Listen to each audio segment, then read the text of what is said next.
So ఇంకోటి వచ్చేసి DP ఫుడ్స్లోనే నేను ఇంకోటి ఆర్డర్ చేశాను అనమాట, అదే పూతరేకులు. ఫస్ట్ డేట్స్ బాక్స్లో ఇది యాక్చువల్ సీల్డ్ వచ్చిందనమాట.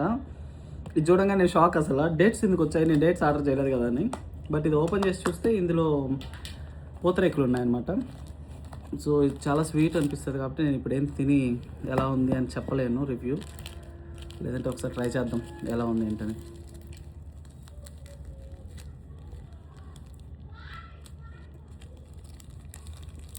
సో నేను పెట్టుకున్నది అయితే బెల్లంది కాబట్టి ఓకే, నార్మల్గానే ఉంది.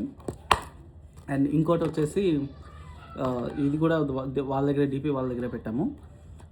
ఇది వచ్చి ఇలా ఫాయిల్ పేపర్తో ర్యాప్ చేశారు, కానీ ఇది వచ్చేసి డ్రై ఫ్రూట్ లడ్డు.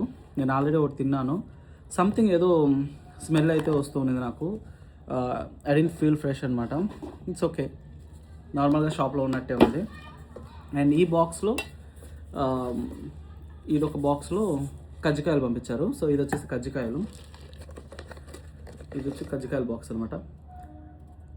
కజ్జికాయలు అయితే షేప్ బాగానే ఉంది, బట్ చూద్దాం. సో నేను ఇప్పుడు ఆర్డర్ చేసిన అన్నిటి వాటిలో కన్నా నాకు ద బెస్ట్ ఐటమ్ అయితే కజ్జికాయలు చాలా బాగుంది. అదే శనగపప్పులు ఆర్డర్ పెట్టాము, శనగపప్పులు కూడా ఓకే, బట్ నాట్ కొంచెం క్రిస్పీగా ఎక్కువ క్రంచ్ ఉన్నట్టు అనిపించింది అనమాట, అంటే హార్డ్గా. Remaining everything is fine. అన్నిటికంటే బాగున్నది వచ్చేసి కజ్జికాయ. దీని ఫిల్లింగ్ కూడా ఫుల్ ఉంది, చాలా బాగుంది. సో ఓవరాల్గా ఇదనమాట డీపీ ఫుడ్స్ నుంచి నేను ఆర్డర్ పెట్టింది. అండ్ నేను చాలా వెబ్సైట్స్ నుంచి ఆర్డర్ చేశాను, యూట్యూబ్ అండ్ ఇన్స్టా ఎవరైతే ఫేమస్ ఉన్నారో వాళ్ళ దగ్గర నుంచి. ఇంకా వస్తున్నాయి ఆర్డర్స్, ఒకటొకటి నేను పెడతాను. సో ప్రజెంట్ అయితే డీపీ ఫుడ్స్ అనమాట. Thank you so much for watching. Have a nice day.